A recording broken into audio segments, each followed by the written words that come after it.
Selamat malam dan selamat sejahtera semua. Kita bersama semula dengan snippets program di bawah IPGM atau IPG dengan CDL untuk kali yang kedua kalau tak silap saya bersama dengan rakan saya Dr. Hadi. Tuan-tuan dan puan-puan, tajuk kita pada hari ini ialah problem solving meetings, di mana satu ungkapan yang saya suka yang disebut accurate diagnosis is half the cure. Artinya kadang-kala bila kita adakan mesyuarat dalam organisasi, di sekolah dan sebagainya, pastikan kita boleh mengupas kalau itu mesyuarat problem solving, apa sebenarnya masalah dan bagaimana kita nak pastikan mesyuarat itu adalah satu mesyuarat yang efektif, di mana kita boleh dapat keputusan-keputusan yang kita hasratkan. Antara mesyuarat yang paling penting dalam organisasi seperti sekolah atau IPG ialah mesyuarat yang bertujuan untuk menyelesaikan masalah. Saya suka bila saya baca buku Brian Tracy tentang meetings that get results, di mana beliau mengupas tentang bagaimana kita adakan mesyuarat tapi akhirnya kadang-kadang tidak ada apa-apa keputusan. Maka banyak masa terbazir kalau kita tidak ada what's next selepas mesyuarat itu atau apakah langkah-langkah yang kita nak ambil dalam menyelesaikan masalah yang dikemukakan dalam mesyuarat tersebut. Next please. So dalam problem solving meetings, kita harus yang pertama sekali, apa sebenarnya masalah yang kita nak menyelesaikan. Kalau di IPG, adakah itu tentang makan minum guru pelatih, atau tentang kuliah, tentang tingkah laku, dan sebagainya. So, kita harus mengenal pasti masalah secara tepat dan jelas. Dan kita harus juga bersetuju mengenal pasti penyelesaian yang dipersetujui bersama. Setelah kita mengupas dan kaji masalah itu, kita harus persetujui dengan penyelesaiannya. Dan yang paling penting, merancang bagaimana kita nak melaksanakan tindakan susulan itu. So di sinilah kita akan mengetahui diagnosis dia. So, kalau accurate diagnosis, kita mungkin dah boleh dapat menyelesaikan masalah yang dihadapi itu. Next please. So dalam nak menyelesaikan masalah, mungkin 4 pendekatan untuk menyelesaikan masalah atau situasi. Bagaimana kita nak lihat sesuatu isu itu. Mungkin ada perkara kita kena tambah untuk menyelesaikan masalah, atau kita kena kurangkan, atau kita kena hasilkan yang terbaru. Kalau apa yang kita lakukan tidak dapat menyelesaikan masalah. Dan kalau ada sesuatu yang menyusahkan, umpamanya dari segi waktu pembukaan pusat sumber untuk pelajar nak buat rujukan, dan kita kena cari pendekatan yang terbaru dari segi masa pembukaan bagi pusat sumber. Mungkin kita kena singkirkan SOP yang lama dan reka yang baru untuk memastikan kita dapat menyelesaikan masalah itu. So dalam melihat sesuatu masalah, ada benda yang kita mungkin kena tambah, ada yang mungkin kita kena kurangkan, atau ada yang kita kena olah yang terbaru. Dan kalau satu itu menyusahkan, mungkin kita kena singkirkan. Next slide please.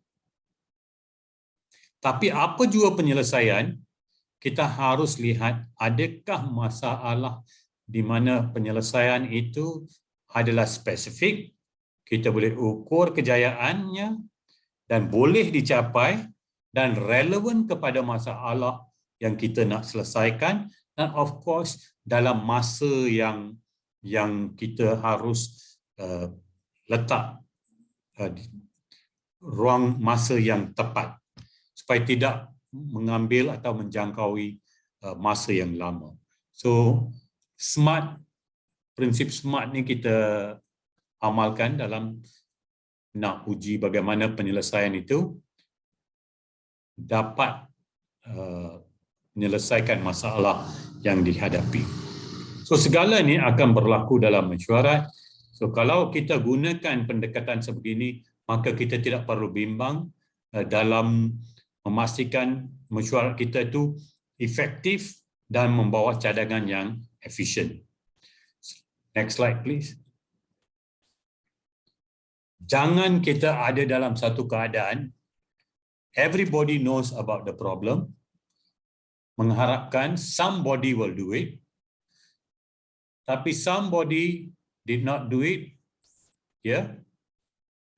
because anybody thought somebody else will do it. In the end, nobody did it. Tak ada siapa yang buat. So kita harus lihat bahawa bila kita nak cari penyelesaian, isu itu ditugaskan kepada orang untuk tindakan susulan untuk menyelesaikan masalah itu. Walaupun kita sangka tadi anybody can do it, tapi akhirnya nobody did it. Tak ada siapa yang menyelesaikan masalah itu. So tuan-tuan dan puan-puan, mesyuarat merupakan sebahagian daripada sentiasa tugas kita dalam sesebuah organisasi. Banyak masa kita habiskan. So ingat, kita sentiasa perlu pastikan bila mesyuarat diadakan, ia diadakan secara efisien dan efektif. So saya akhiri dengan ungkapan yang saya selalu bacakan, buku adalah beban latihan untuk minda, books are the training weights of the mind. Kita sentiasa menerokai ilmu daripada pelbagai sumber, tak semestinya buku saja, tapi daripada makalah, daripada jurnal, daripada apa jua bacaan kita, termasuk daripada media elektronik. Saya jangka ilmu itu adalah penting, lebih lagi kepada kita kalau kita menjalankan tugas sebagai pendidik guru untuk masa depan. Itu saja daripada saya untuk malam ini. Sekian, terima kasih. Saya serahkan kembali kepada Dr. Hadi atau siapa yang bertugas pada hari ini. Sekian. Okey, terima kasih Datuk Dr. Mahendra atas penyampaian sesi snippet tadi. Banyak perkara yang telah pun kita pelajari, khususnya berkaitan dengan tata cara kita melaksanakan satu mesyuarat yang berkesan. Seterusnya pada malam ini kita akan bawa satu lagi penceramah yang ataupun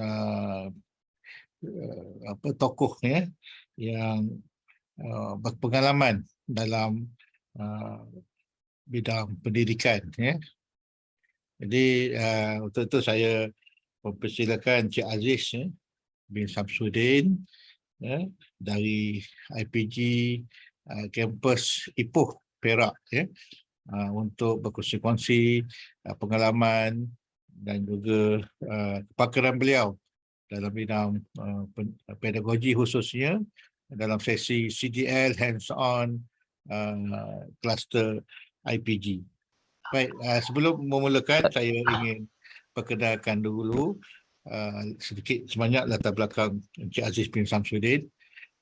Encik Aziz bin Samsudin ini seperti yang saya maklumkan tadi, beliau bertugas di IPG kampus Ipoh. Telah lama di IPG kampus Ipoh ini. Beliau bertugas di Jabatan Ilmu Pendidikan. Jadi memang sesuai sangatlah dengan topik yang akan disampaikan pada malam ini, iaitu pedagogi berasaskan kemanusiaan. Jadi untuk tidak melengahkan masa, saya dengan ini menyerahkan sesi kepada Encik Aziz bin Samsudin untuk meneruskan perbincangan beliau. Dipersilakan. Okey, Assalamualaikum dan salam sejahtera. Terima kasih Dr. Hadi dan Datuk, kemudian yang semua yang hadir pada ini.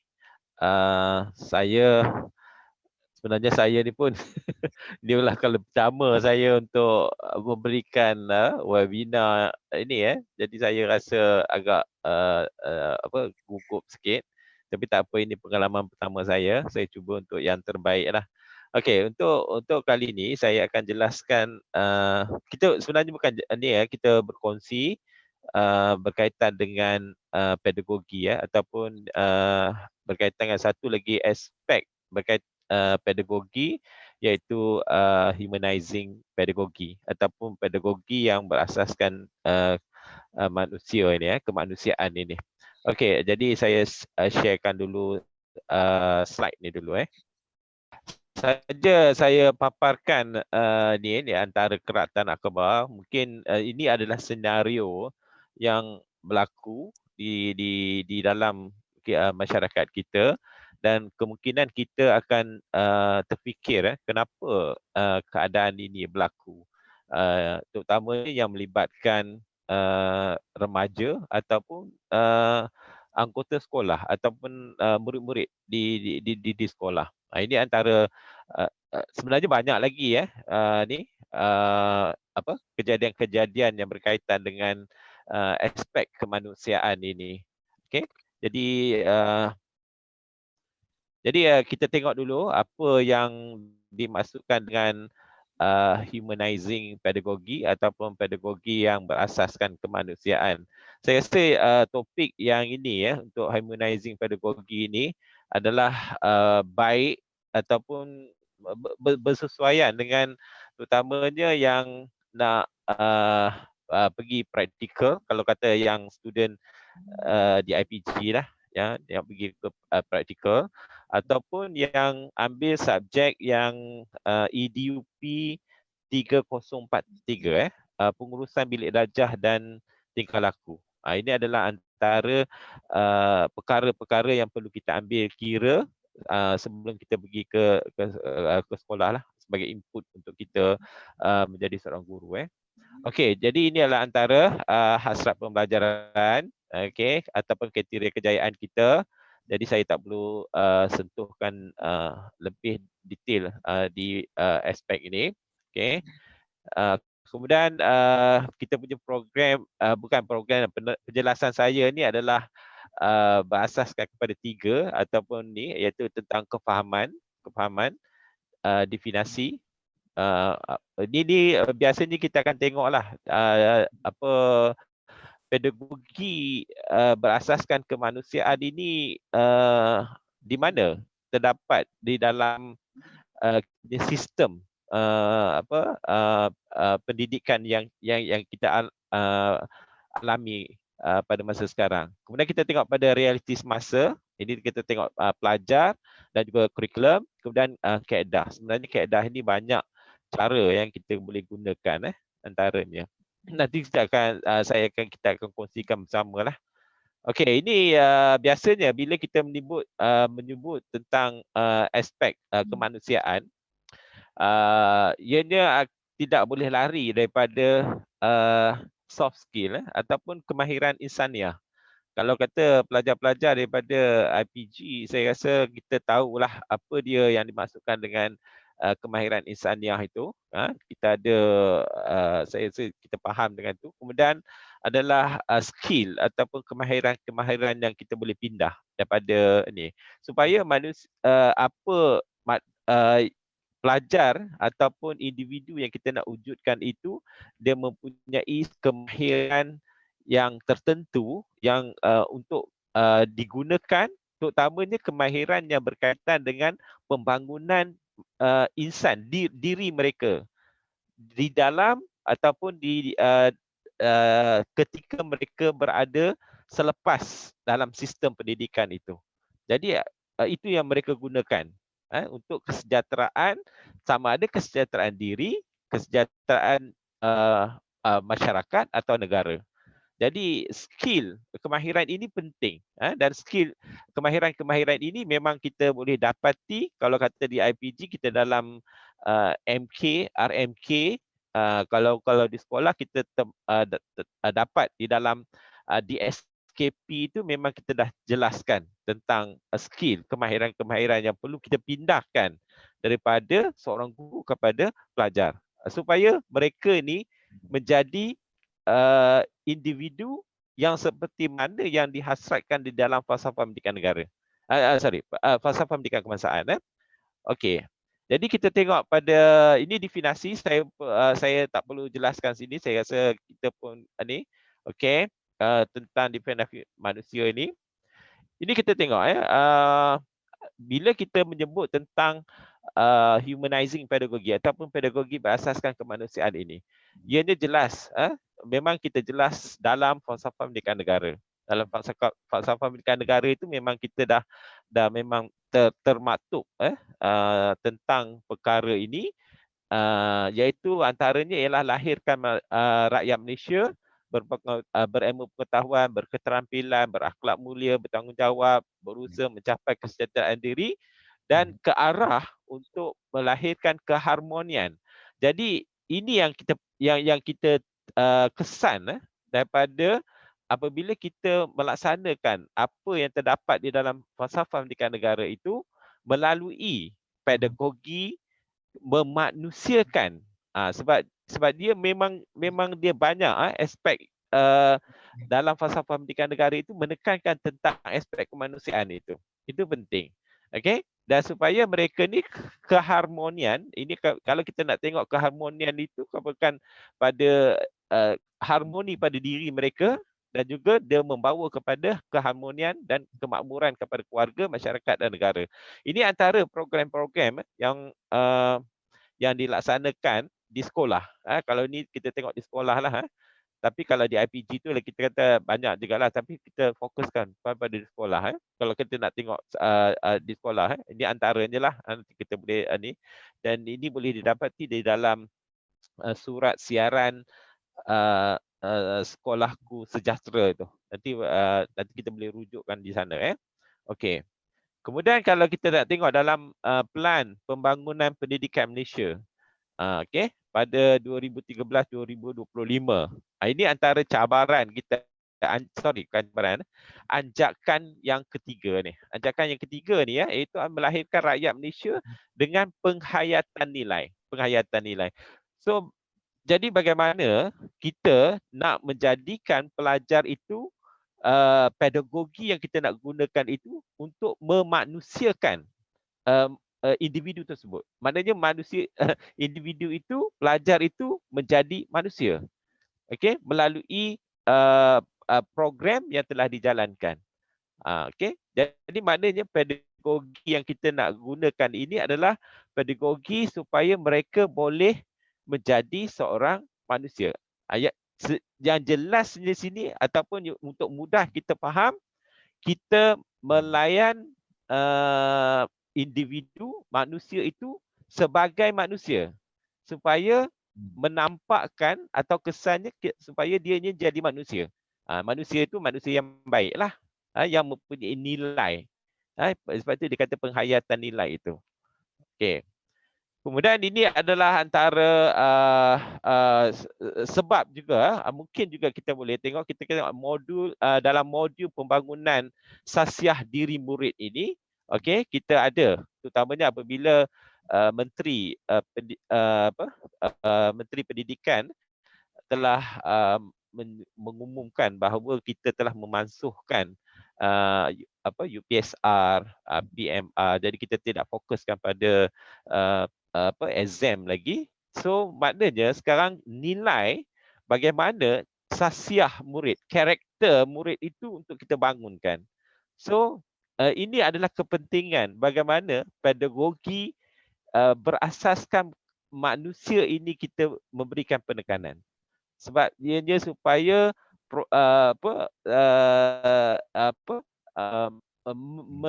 menyerlahkan lagi terutamanya berkaitan dengan program-program yang dijalankan ini yang dijalankan di sekolah ataupun di IPG. Okey, ini adalah konsep, kalau kita tengok satu daripada aspek yang ini adalah konsep Sekolahku Sejahtera. Ini adalah antara konsep itu kita ada penerapan 14 elemen nilai kehidupan. Jadi maknanya bagaimana nilai kehidupan itu kalau di sekolah. Okey, sebab itu saya kata kalau kata pelajar-pelajar yang nak pergi ke praktikal, pelajar-pelajar yang berada cikgu-cikgu yang berada di sekolah, pelajar-pelajar yang mengambil subjek yang EDUP 3043 pengurusan bilik darjah dan tingkah laku ataupun budaya dalam pembelajaran ke next semester nanti dan sebagainya, kalau di IPG lah perlu faham konsep sekolahku sejahtera. So bagaimana kita nak melaksanakan program ataupun konsep sekolahku sejahtera ini melalui pedagogi humanizing pedagogi itu. Bagaimana kita nak memanusiakan insan ataupun pelajar-pelajar ini dalam aspek, terutamanya kita fokus kepada aspek nilai kepada pelajar tersebut. Okey. Jadi kita tengok apa yang dimaksudkan dengan apa itu pedagogi berasaskan manusia ni ataupun pedagogi yang memanusiakan itu, okey, atau humanizing pedagogi ini. Dia kata adalah amalan pengajaran yang dirancang. Maksudnya perancangan itu kita perlu ingat, perlu jelas, dan apa yang kita rancang itu haruslah menekankan tentang aspek-aspek yang berkaitan dengan bagaimana kita nak memanusiakan pelajar tersebut supaya dia menjadi apa yang diperlukan oleh seseorang yang dikatakan manusia itu, apa yang diperlukan.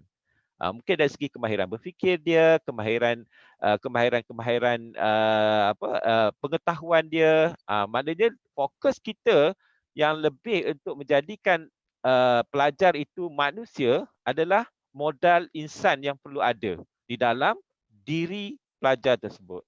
Sebab itu kita balik kepada asas yang saya sebutkan tadi, soft skill dan juga kemahiran-kemahiran yang perlu kita transfer kepada pelajar tersebut supaya dia boleh guna, dia jadikan modal kepada pelajar itu untuk dia menjadikan membangunkan diri mereka, keluarga, masyarakat dan negara.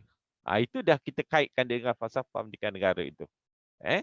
Okey, jadi biasanya kita yang dirancang menggunakan sejarah. Sejarah ini kalau kita dalam konteks kita sebagai seorang guru ataupun pelajar, maknanya sejarah ini kita bukan ini pengalaman kita, pengetahuan saya ada. Itu kita boleh katakan dia sebagai sejarah.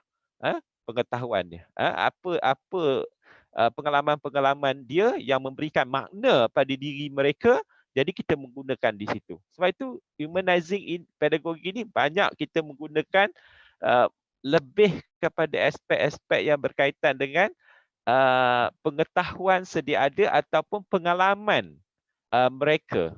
Contoh kalau kita katalah pelajar ini duduk di kawasan luar bandar, pengalaman mereka adalah mandi sungai. Itu sejarah.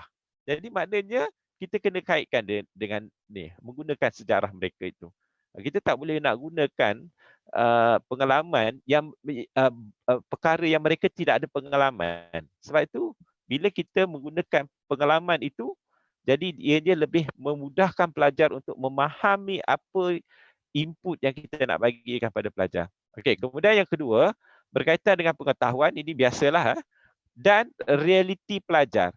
Realiti pelajar ini kita akan tengok kalau kita satu program yang kita buat di IPG yang sekarang ini kita nak buat adalah berkaitan dengan Pronika. Nanti kita akan sebut ada saya sentuh sikitlah.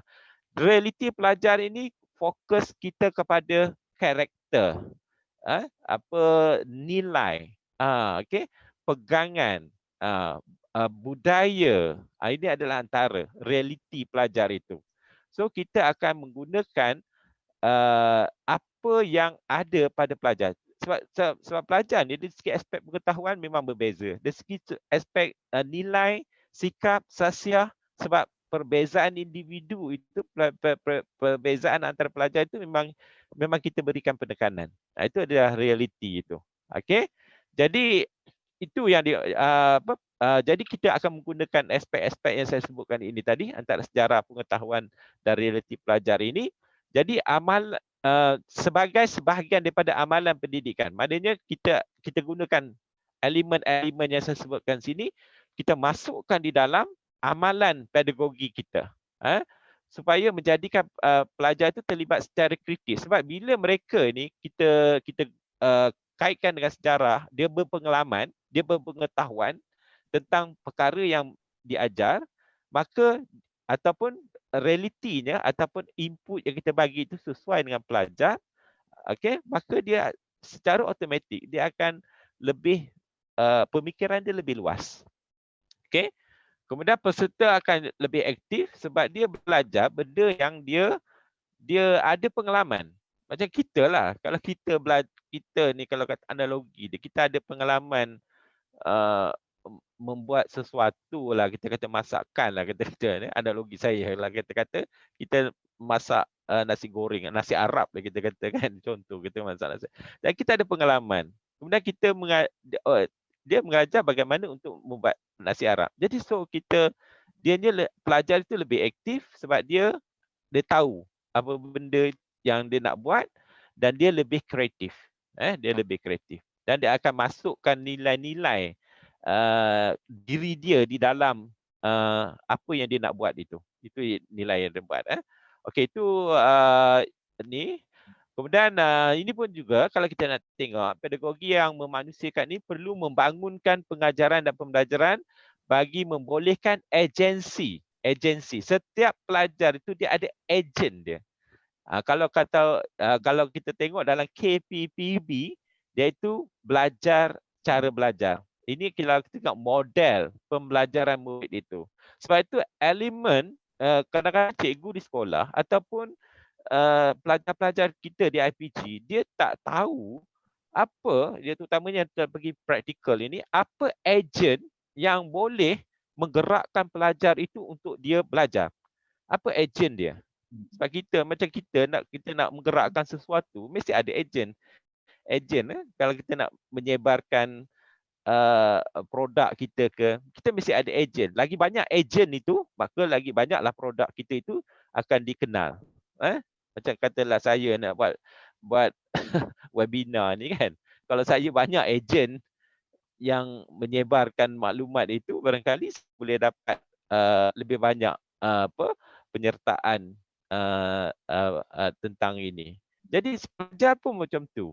So bagaimana humanizing pedagogi ini kita menggunakan ejen, terutamanya cara belajar itu, sebab pelajar ini dia ada cara dia belajar masing-masing. Jadi kalau nak tahu lebih mendalam, ini kita tengok dalam KPPB, model pembelajaran murid itu. Okey.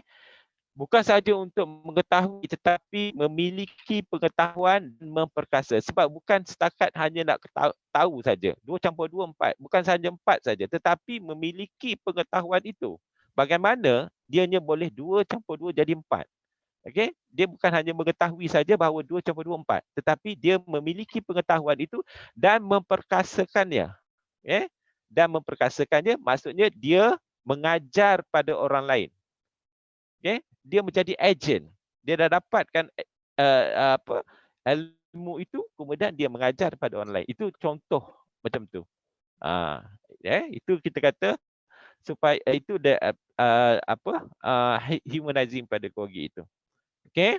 Jadi pendidikan ini antaranya latar belakang ini memberikan banyak perhatian kepada pengetahuan guru sebab kita kata banyak kajian di dalam bidang pendidikan ni memang kita banyak memberikan pengetahuan kepada guru terutamanya dalam subjek. Okey, dan juga amalan praktik pengajaran. Dan tidak hanya mencakupi pada sikap dan perspektif mereka. Maknanya bukan setakat kita nak tengok kajian-kajian itu, bukan setakat pada kita nak tengok pada pemerolehan pengetahuan dan juga amalan praktik pengajaran saja, tetapi lebih daripada itu dan bagaimana mereka menggunakan amalan ini untuk mereka melaksanakan ataupun untuk memanusiakan individu pelajar itu untuk menjadikan mereka lebih manusiawi ataupun proses memanusiawi itu dalam konteks ini adalah kita fokuskan kepada modal insan itu. Okey, modal insan. Okey, kemudian kalau kita nak tengok Price dan Osborne ini, dia kata menguraikan pedagogi di mana keseluruhan individu berkembang, maknanya dia berkembang bukan setakat, sebab itu kalau kita nak tengok dalam falsafah pendidikan negara, kita tak fokuskan kepada aspek kognitif saja, tetapi aspek yang kita nak tekankan itu yang Jerry itu, jasmani, emosi, intelek dan sebagainya itu. Okey, jadi dan mereka melakukannya apabila hubungan mereka dengan orang lain dan berkembang dan berbesar. Maksudnya bagaimana, ini penting apabila kita sebagai seorang guru ataupun nak menjadi guru, bagaimana mereka hubungan antara guru dengan pelajar itu penting. Sebab itu saya kata kalau student dia pelajar yang EDUP 3043 pengurusan bilik darjah dan tingkah laku, saya selalu tekankan perkara ini. Terutamanya apabila mereka bagaimana kita mewujudkan hubungan. Jadi hubungan itu akan hubungan kita dengan pelajar itu akan menjadi terutamanya hubungan yang mesra, yang elok, yang positif, yang sosial emosi dan yang lain dan sebagainya, maka mereka ini akan lebih mudah untuk berkembang dan membesar, berkembang dalam konteks dia memahami. Jadi maknanya bila hubungan kita baik dengan individu tersebut, dengan pelajar tersebut, maka kita telah melaksanakan satu daripadanya ialah humanizing pedagogi. Bahasa, kesantunan bahasa kita, percakapan kita, intonasi kita, expression kita ketika bercakap, wujudkan hubungan yang baik, hubungan yang mesra dengan pelajar supaya mereka ini rasa selamat, rasa selesa, rasa seronok dengan kita. Supaya jadi mereka akan lebih mudah berkembang, maka kita sudah melaksanakan satu tanggungjawab kita memanusiakan individu tersebut, pelajar tersebut. Melalui kita punya karakter yang kita ada. Okey. Jadi bahawa tujuan memanusiakan pendidikan, maknanya pendidikan itu menjadikan ini hidup. Itu dia manusia memanusiakan pendidikan itu menjadikan manusia itu hidup supaya bukan saja untuk memindahkan pengetahuan, bukan saja kita letakkan, bukan macam kita kata ni kita kaitkan dengan KPPB. Kalau dulu kita gunakan antik pedagogi antik ini, kita memindahkan dia macam kita letakkan pengetahuan kita, daripada pengetahuan kita letakkan pengetahuan itu dalam otak ataupun pengetahuan pelajar. Itu antik, kita tak mau lagi. Bukan setakat itu saja, tapi ianya bermakna tetapi juga untuk menggalakkan kesejahteraan. Okey, kesejahteraan ini perlu kita tengok sama ada sejahtera dari segi emosi, sejahtera dari segi intelek, sejahtera dari segi intelek, rohani dan emosi mereka. Jadi maka bila keempat-empat perkara ini telah sejahtera, maka individu tersebut telah menjadi sejahtera ataupun seimbang, maka kita humanizing pedagogi itu telah berkesan. Dan bila setiap individu pelajar yang kita lahirkan itu sejahtera dari 4 aspek yang saya sebutkan tadi, maka dia akan membawa kepada kesejahteraan keluarga, kesejahteraan masyarakat, kesejahteraan negara. Jadi maka berlakulah keadaan yang dikatakan humanizing pedagogi itu. Tetapi masalahnya kita tidak mensejahterakan pelajar itu. Melalui pedagogi yang kita laksanakan itu, kita banyak memberikan tekanan pada pelajar, kita tidak ada wujudkan hubungan yang mesra dengan pelajar. Jadi kita tidak memanusiakan dia. Kita tidak menjadikan mereka itu sejahtera. Mereka datang ke sekolah dalam keadaan yang stres, dalam keadaan yang tertekan. Dan mereka tidak berasa seronok berada di sekolah. Maka kita tidak boleh menjadikan pelajar ini sebagai seorang manusia. Sebab mereka tidak ada rasa kemanusiaan itu, nilai-nilai kemanusiaan itu. Okey, ini adalah human development ni mengikut Kamarota ni dan Romero ni mengatakan bahawa pendidikan bahawa pendidik menjaga kesejahteraan keseluruhan pelajar apabila mereka berhubung dengan pelajar tersebut. Sebab itu dalam siapa yang antara pelajar-pelajar yang mengambil EDUP 303 ni, kalau kelas saya selalu tekankan tentang aspek menjaga kesejahteraan. Maknanya satu daripada elemen perkara yang saya selalu tekankan, kalau pergi ke sekolah, maknanya kita selalu berhubung dengan pelajar. Kita selalu bercakap dengan pelajar. Berhubung itu kita kena faham lah kan. Selalu bercakap, bertanya, puji dia, itu antaranya. Supaya mereka ni akan rasa tahap emosi mereka itu adalah akan merasa selamat. Sebab itu bila mereka rasa bahawa mereka seronok berada di sekolah, kalau semua cikgu di sekolah tersebut mengamalkan, selalu bersembang, bercakap dan sebagainya, jadi tidak menekan mereka, jadi maknanya pembangunan emosi pelajar itu telah mencapai tahap yang terbaik. Jadi itu satu daripada aspek di mana kita telah menggunakan humanizing pedagogy memanusiakan pelajar itu terutamanya dari segi aspek emosi ini. Jadi bila mereka rasa selamat, rasa seronok, rasa selesa dengan kita, maka dia akan menyediakan peluang timbal balik. Maknanya dia akan give and take tu ada. Maknanya mereka boleh berkongsi, bertanya dan mereka tak segan nak tanya kita pun tak ada kekok lah nak bercakap dengan pelajar ini. Itu satu benda yang positif dan telah menampakkan di mana humanizing pedagogy itu telah dilaksanakan. Okey, menunjukkan belas kasihan terhadap pengalaman. Belas kasihan terhadap pengalaman. Kadang-kadang ada juga pelajar-pelajar ni mempunyai pengalaman-pengalaman yang pahit ataupun kadang-kadang pengalaman itu kita kongsi bersama. Kadang-kadang kita tak ada pun pengalaman-pengalaman yang dialami oleh pelajar dan mereka bercerita tentang pengalaman mereka dan kita ada rasa bahawa kita bersama-sama dengan mereka. Okey? Kemudian tidak berperi kemanusiaan, yang tidak pengalaman-pengalaman itu yang tidak pelajar yang menghadapi warna dan maknanya kadang-kadang ada pelajar ini dia masuk warna ni adalah kepelbagaian di dalam kehidupan mereka. Okey, itu yang berkaitan dengan ini. Okey, kemudian kita tengok Talbot ini. Dia kata menambah bahawa sekolah seharusnya menjadi tempat di mana pelajar merasakan warna.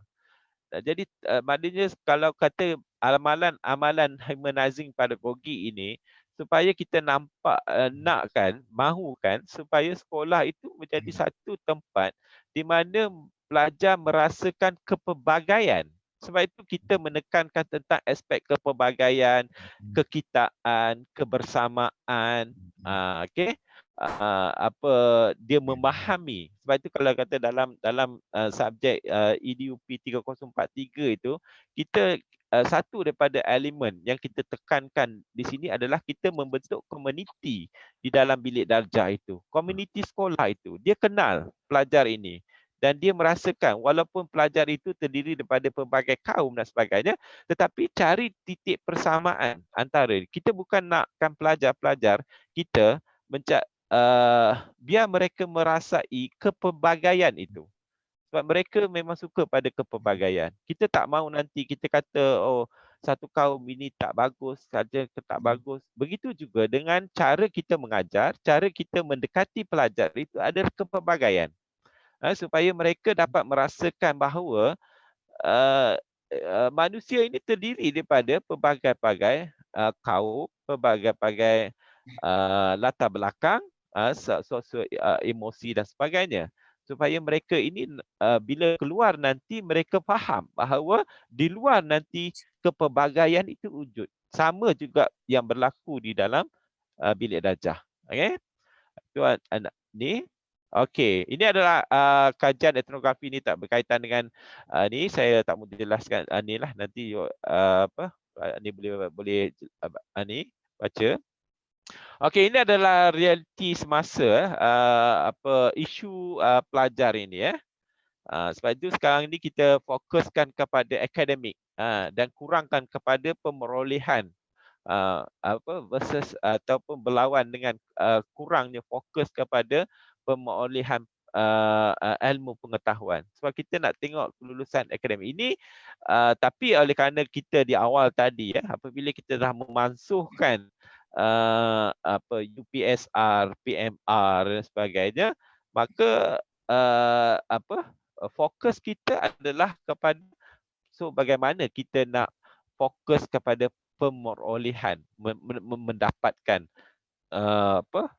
ilmu pengetahuan. Cara bagaimana kita nak mendapatkan ilmu pengetahuan. Dan bila kita nak masukkan pada aspek untuk cara kita mendapatkan ilmu pengetahuan, maka kita fokuskan kepada kemahiran-kemahiran yang kita boleh pindahkan kepada pelajar. Dan kita menggunakan cara-cara pedagogi yang terkini yang lebih fokus kepada pembangunan insan ataupun pembangunan diri pelajar individu pelajar itu supaya mereka lebih menjadi manusia.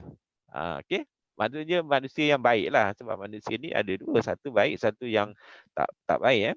Kemudian kalau kita nak tengok pada etika dan profesional dan amalan kendiri. Jadi kita kadang-kadang kita ni realiti ini terutamanya dari segi psikososial dan etika profesional kita, terutamanya bagi guru. Kita nak ada etika profesional kita. Kemudian kadang-kadang dia ada berlawanan dengan amalan kendiri, amalan kita. Jadi ini adalah isu pelajar.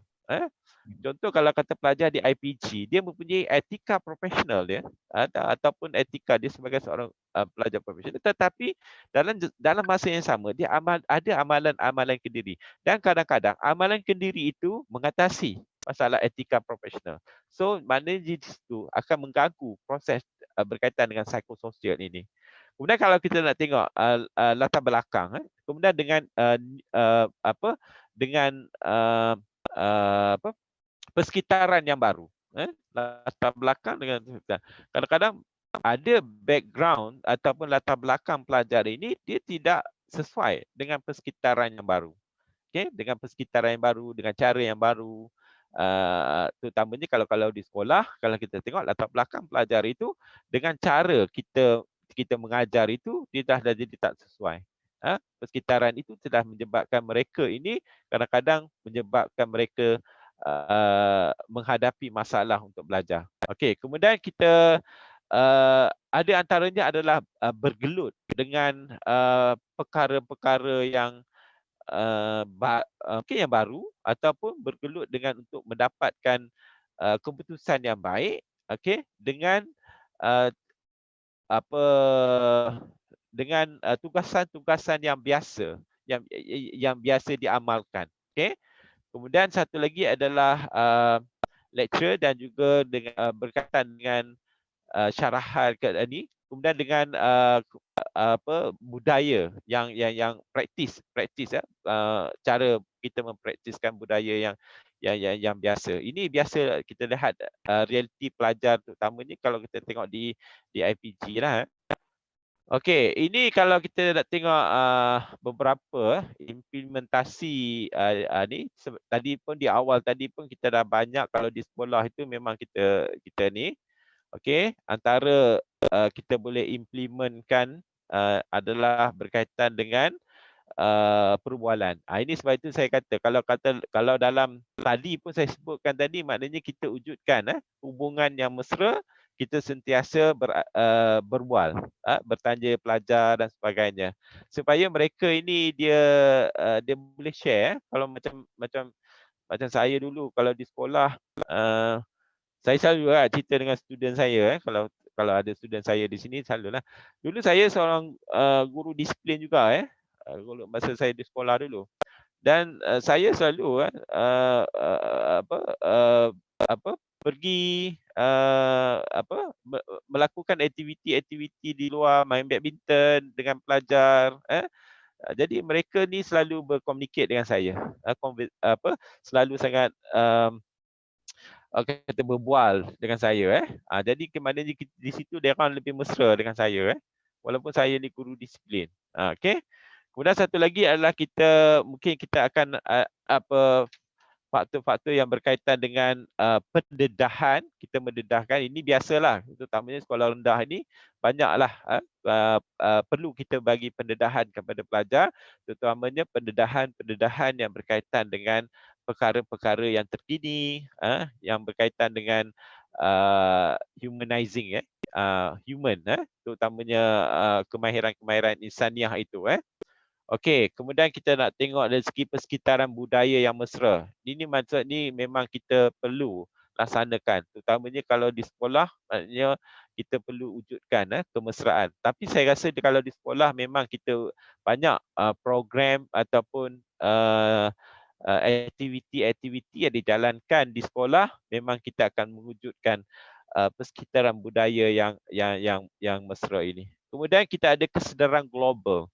Kesedaran global ini maknanya bagaimana kita nak mewujudkan kesedaran global ini. Kita banyak aspek-aspek yang berkaitan dengan kesedaran global ini, kemahiran berfikir yang berkaitan dengan ni, terutamanya kalau kata kita menggunakan KPPB, bagaimana kita nak tengok keadaan negara-negara lain. Sebab kita kalau kata kesedaran global ini, kalau pelajar-pelajar ni banyaknya kalau berkaitan dengan minat mereka kan, terutamanya kalau kata bola, ada sukan ke apa ke, itu biasalah. Ada yang sanggup berjaga sampai pukul 2, pukul 3 pagi kerana nak tengok bola dan sebagainya. Terutamanya kalau itu berkaitan dengan sukan, itu berkaitan dengan kesedaran global. Tetapi ada juga elemen-elemen lain yang berkaitan dengan kesedaran global ini yang perlu kita berikan penjelasan kepada pelajar ini. Dan satu lagi adalah penggunaan teknologi. Okey, yang ini banyaklah contoh yang kita buat sekarang ini adalah webinar, kita ada rakan pelajar kita, rakan kita yang berada di luar menggunakan teknologi. Okey, itu antara yang kita boleh gunakan untuk implementasi humanizing pedagogi ini. Okey. Kemudian dia adalah antara rule new rule for teacher ini. Teacher ini adalah satu daripada aktivator, iaitu mewujudkan matlamat pembelajaran yang mencabar dan kriteria kerjaan. Jadi matlamat pembelajaran yang mencabar. Jadi kita walaupun aspeknya kita kata mencabar, tetapi perlu ingat cabaran-cabaran itu kita harus fokus kepada kebolehan pelajar juga. Okey, maknanya cabar ikut aras pelajar tersebut. Sebab itu kita kata itu humanizing dia lah. Kalau pelajar yang lemah, kita mencabar satu benda yang agak tinggi pada dia, dia dah jadi tak selesa dengan cabaran yang kita bagi. Jadi maknanya kita kena fahamlah. Pelajar yang lemah, cabaran dia tahap yang tinggi sikit daripada apa yang dia ni. Itu kalau kita nak tengok. Sebab itu saya menekankan tentang aspek bila kita nak tengok pada tahap penguasaan pelajar itu. Jadi jangan kita kata tahap penguasaan itu terlalu tinggi ataupun dia ni terlalu rendah. Jadi kalau dia terlalu tinggi, jadi menyebabkan dia tak boleh nak capai, dia rasa bahawa cabaran itu terlalu susah bagi dia. Jadi maknanya kena sesuai dengan keadaan pelajar. Sebab itu perkara-perkara ini perlu diambil kira. Akses amalan pedagogi yang memenuhi pelbagai keperluan dan konteks. Maksudnya kita ni sebagai cikgu perlu kena tengok amalan-amalan pedagogi yang memenuhi keperluan dan konteks. Kita sekarang ni banyak amalan-amalan pedagogi. Tetapi apa yang berlaku di sekolah ataupun apa yang berlaku, amalan-amalan pedagogi itu masih lagi mengamalkan amalan yang antik ataupun klasik. Yang antik pun ada lagi. Itu saya heran jugalah kan. Saya lalu pergi ke sekolah dan sebagainya, kita nak tengok yang antik tu pun ada lagi. Sepatutnya kita dah pergi kepada amalan-amalan kontemporari ini. Jadi kalau nak tahu tentang amalan pedagogi kontemporari ini banyaklah. Okey, kalau kata ni nanti boleh kita tengoklah amalan-amalan yang terkini itu. Menyediakan maklum balas yang berkesan untuk mengaitkan tahap pembelajaran yang lebih tinggi. Okey, menyediakan maklum balas.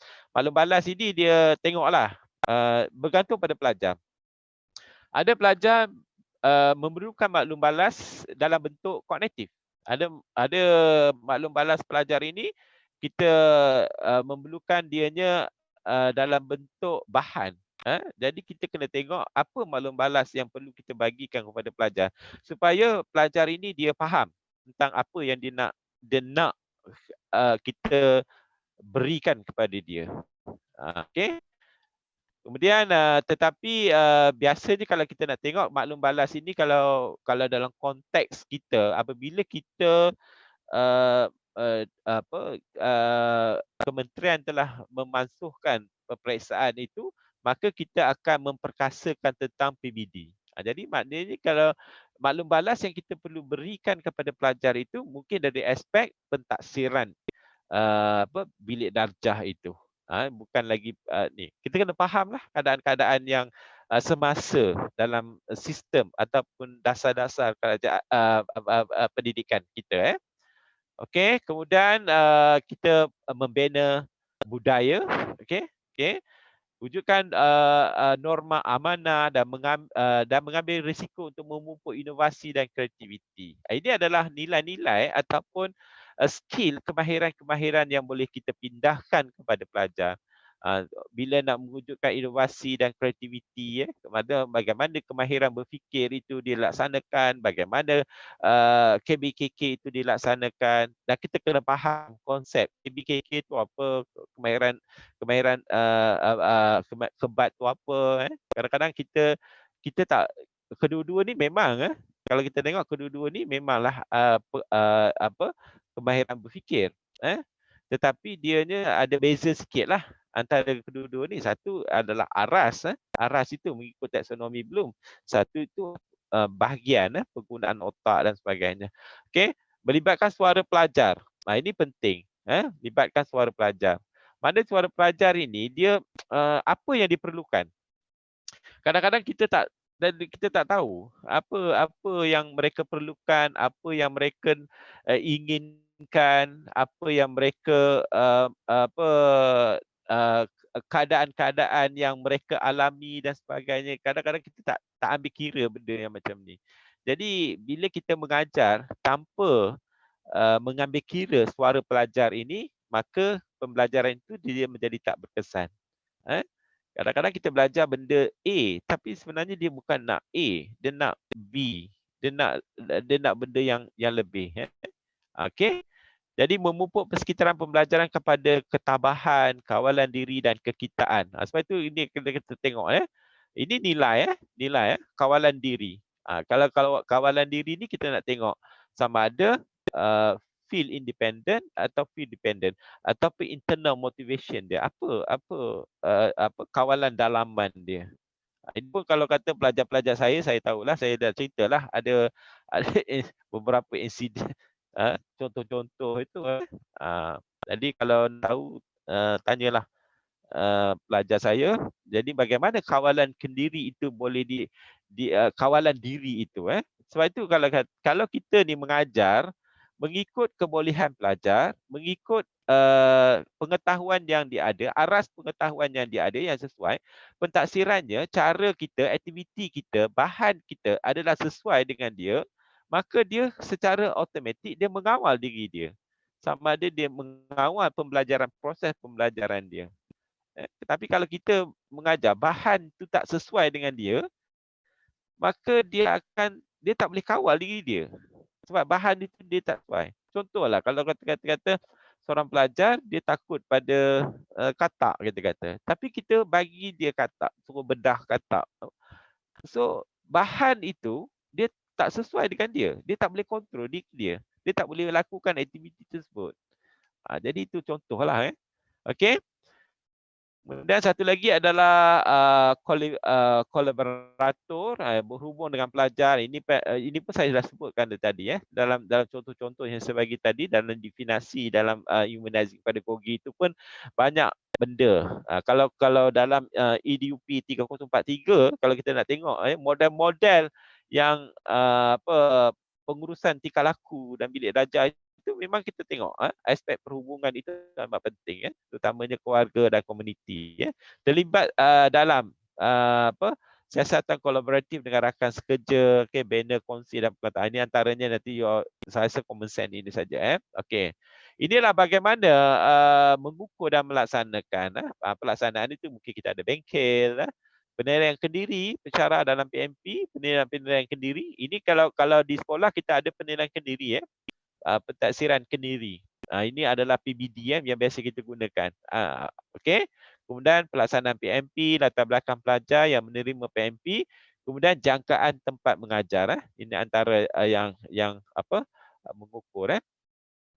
Okey, bagaimana melaksanakan humanizing pedagogi ini? Ini biasa dalam PMP. Ini antara yang kita bisa gunakanlah. Ini program yang saya sebutkan tadi, program Pronika. Okey. Jadi ini satu program yang dilaksanakan oleh IPGM dengan kerjasama JPN, kementerian dan sebagainya. Pronika ni adalah program karakter. Saya lupa dah apa benda singkatan ini. Okey. Jadi nanti carilah program ni, apa makna dia ni, Pronika ni. Jadi guru-guru di sekolah yang berada di sekolah sekarang memang akan perlu untuk mengikuti program ini. Dan kita di IPG Ipoh telah melaksanakan, dan semua IPG, kita 27 IPG memang kita dah laksanakan dan ada yang sedang berjalan, dan macam di Ipoh kita dah laksanakan. Dan guru-guru di sekolah perlu sama ada hari pertama dia sama ada dia mula dan ataupun dia nak pencen ke apa ke, perlu mengikuti Pronika ini. Dari sini kalau kita tengoklah bagaimana kita akan jelaskan tentang karakter, pembinaan karakter pelajar itu ataupun karakter-karakter pelajar, bagaimana penggunaan karakter itu untuk kita mengajar pelajar ini. Kemudian melalui kurikulum ini kita melalui PMP lah. Okey, PMP. Bagaimana elemen-elemen yang saya sebutkan di atas tadi, yang dua perkara yang saya sebutkan, iaitu kemahiran insaniah itu dengan kemahiran boleh pindah itu kita laksanakan melalui kurikulum ini. Dia kurikulum. Kemudian kita tengok sekolah sejahtera. Ini memang kalau cikgu-cikgu ini memang dah satu benda yang dah jadi satu, orang kata, halwa telinga lah. Dan mungkin dah amalan-amalan ini dah dilaksanakan ataupun kita dah ada 14 nilai itu. Kita tengoklah apa sekolah sejahtera itu. Kemudian kita ada yang keempat ini adalah melalui suri teladan ini ataupun role model. Ini biasalah melalui aspek ini. Okey, kemudian kita tengok ada aktiviti co-curriculum, dan aktiviti Pronika ni juga boleh kita laksanakan dalam kurikulum. Dia sebenarnya melalui aktiviti sekolah sejahtera, suri teladan ataupun co-curriculum. Ini dia. Dan sebenarnya benda ni ada berkaitan antara satu sama lain lah. Tapi dalam konteks ini kita nampak dia macam agak terasing gitu. Okey, kemudian satu lagi berkaitan dengan apa ni? Okey, itu saja yang berkaitan dengan humanizing pedagogi. Doktor, mungkin kita boleh buka ke, ada pertanyaan ke? Ada soalannya daripada penonton peserta malam ni? Kalau tak ada, saya nak tanya sikit lah Encik Aziz. Yes, dari segi saya. Nak tanya berkenaan dengan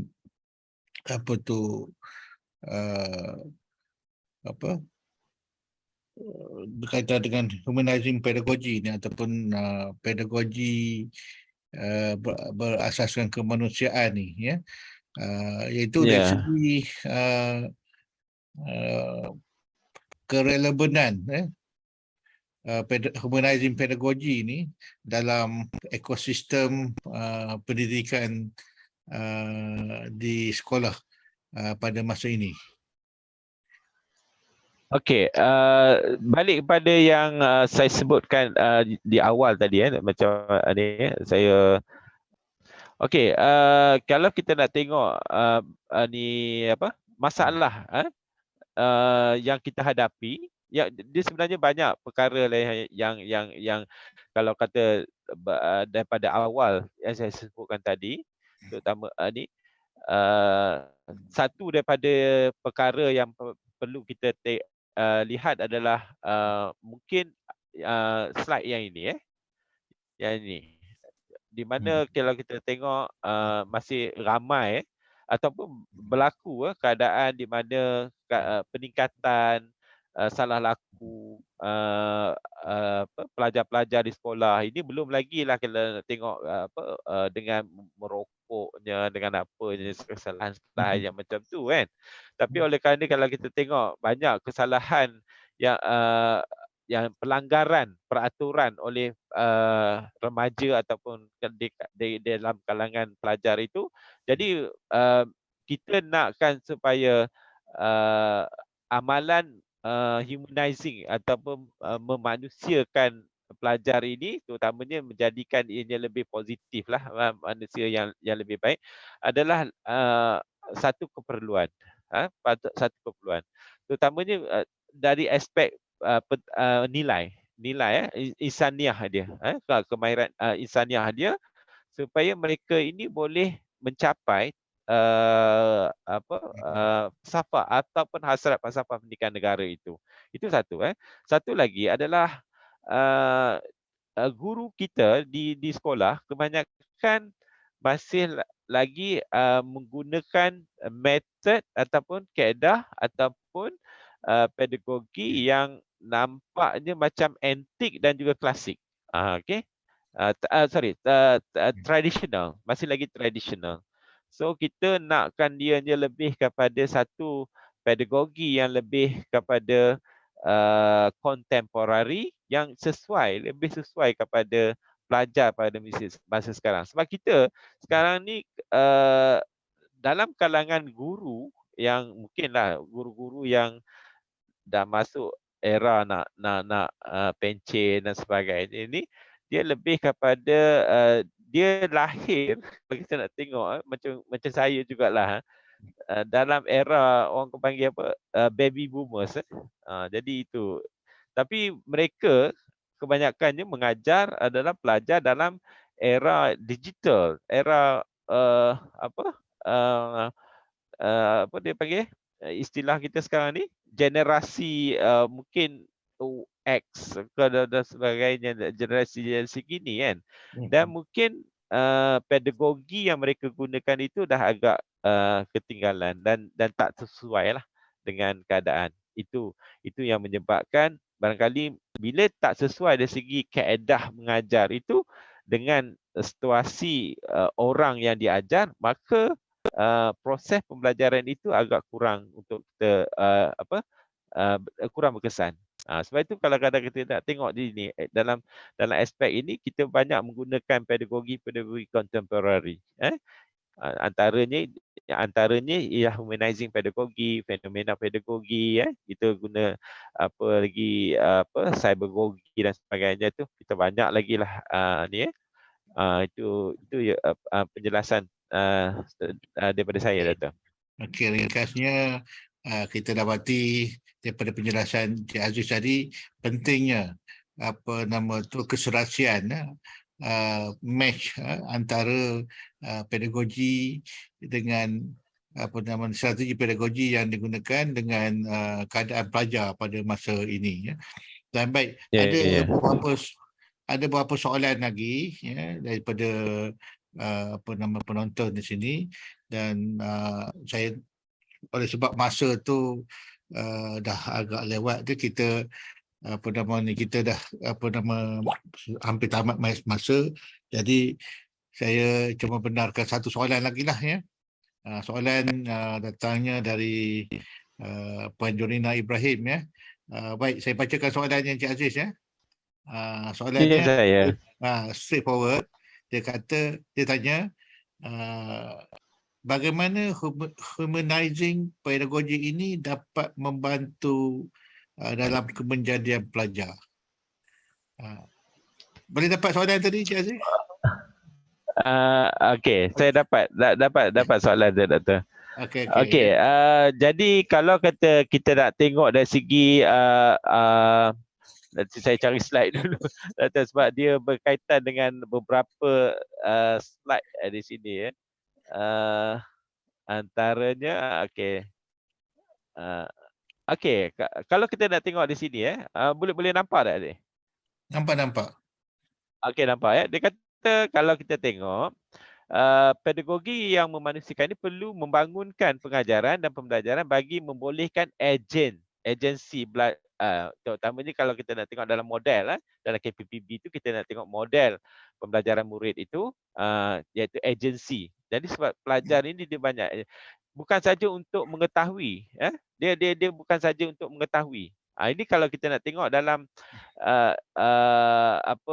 dalam PA21 pedagogi abad ke-21 kita bukan hanya untuk mengajar supaya pelajar itu bukan kita nak tengok dia dapat saja, tetapi dia menjadikan apa yang dia dapat itu milik dia. Sebab itu kita contohlah kata-kata kita mengajar sesuatu input bagi pelajar, jadi pelajar itu dia bukan setakat dia tahu saja, tetapi dia miliki. Bila dia miliki bahawa ini adalah dia punya ilmu dia. Ilmu dia punya. Contohlah kita kata, minta maaf lah saya analogi saya, kita mengajar buat pisang goreng. Kita buat pisang goreng. Jadi bukan saja pelajar itu dia hanya tahu saja untuk buat pisang goreng. Dia tahu buat pisang goreng. Guna pisang goreng ini dia kaedah. Tetapi dia masukkan pisang goreng yang dihasilkan itu identiti dia. Okey? Kita ajar pisang goreng dia macam ni. Tapi dia suka pisang goreng dia nak bubuh benda lain. Menggunakan tepung lain. Dia memiliki dan juga itu yang dia kata memperkasakan itu. Sebab itu ilmu yang kita bagi kepada pelajar itu bukan kita letakkan. Gini kalau kita letakkan ini kita dah gunakan yang antik ataupun yang tradisional itu. Okey, kita letakkan ilmu yang kita ada kepada pelajar. Tetapi pelajar yang menerima itu dia miliki pelajar itu ilmu itu. Bukan dia tahu saja tetapi dia punya. Ilmu itu dia punya. Dan juga dia memperkasakan. Bila dia memperkasakan tu maksudnya di sini dia extend ilmu itu. Tapi kalau pisang goreng itu tak nampak ni ya. Saya suka sambal belacan doktor. Okey. Kalau dia belajar pada sambal belacan, okey, daripada nenek dia katalah, okey, nenek dia ngajar dia sambal belacan. Kemudian dia memiliki sambal belacan itu, tapi nenek dia tak suka pedas. Jadi dia memiliki sambal belacan itu dia suka pedas. Okey, bila dia suka pedas, maka dia masukkan identiti dia yang suka pedas itu dalam ilmu itu. Kemudian dia extend, dia memperkasakan. Itu yang dia kata, memperkasakan dia extend pula, dia ajar pula pada orang lain. Dia satu daripada elemen memperkasa. Itu dalam kalau kita tengok dalam KPPB itu memang ada perkara ini. Di mana ilmu itu jadi ilmu itu berkembang. Dia balik pada pisang goreng. Dulu kita tengok pisang goreng kan. Kemudian sekarang dah ada pisang goreng cheese kan. Siapa yang mencipta pisang goreng cheese itu? Orang yang dia dah belajar pisang goreng tapi dia ada masuk, dia suka cheese, dia bubuh cheese. Kemudian dia extend lagi. Kemudian orang yang suka cheese ni tambah susu lagi sedap. Tambah cheese tambah susu pula. Ada pula tambah lagi apa benda. Macam buat apa balik. Pun sama juga kita nak tengok. Sebab itu kalau kita tengok dia dah jadi perkara itu, ilmu itu telah berkembang. Itu contoh dia. Itu yang saya inilah. Boleh ni kan? Ya. Okey. Baik, terima kasih saya ucapkan kepada Cik Aziz atas perkongsian yang amat menarik pada malam ini ya. Tajuk yang dikongsikan Baik, saya bagi pihak CDL hands-on cluster IPG merakamkan ucapan banyak-banyak terima kasih kepada Encik Aziz yang sudi berkongsi input yang amat menarik pada malam ini. Ya, jadi kupasan-kupasan beliau dan juga beberapa cadangan untuk melaksanakan pedagogi berasaskan kemanusiaan ini dan dari segi fokus yang tadi kebanyakannya menjurus kepada pencapaian pembelajaran bermakna. Itu yang saya fikir amat relevan lah dalam sekitaran kita sekarang ni, yang berhadapan dengan situasi VUCA dan kita ke arah untuk bergerak ke hadapan untuk menghasilkan pelajar yang bersifat future ready. Jadi sebenarnya kalau saya biarkan, kalau kita lanjutkan perbincangan ni, saya rasa banyak lagi yang boleh kita bincangkan. Mungkin kita nak jemput lagi Encik Aziz ni pada masa akan datang untuk mungkin kita akan bincang lebih detail lagi tentang aspek the how tu ya. Dan kepada para peserta sekalian, saya ucapkan terima kasih juga di atas kesetiaan pendengar perbualan tadi. Saya nampak nombor tu kekal, banyak, tak ada yang mana yang dah masuk dengar tu memang dia stay kat situ ya. Dan pada peserta juga saya dah maklumkan pada ruangan chat itu ada dikongsikan link untuk pendaftaran untuk kita berikan e-sijil yang akan dihantar melalui email masing-masing. Jadi saya rasa untuk sesi CDL hands-on cluster IPG bagi sesi yang kedua telah sampai penghujungnya. Jadi kita tangguhkan dulu perbincangan kita. Kita jumpa lagi pada minggu-minggu yang akan datang, insya-Allah. Jadi saya sekali lagi ucapkan terima kasih. Sekian, wabillahi taufiq wa hidayah. Assalamualaikum warahmatullahi wabarakatuh. Jumpa lagi. Okey, terima kasih Doktor. Okey, assalamualaikum. Waalaikumsalam.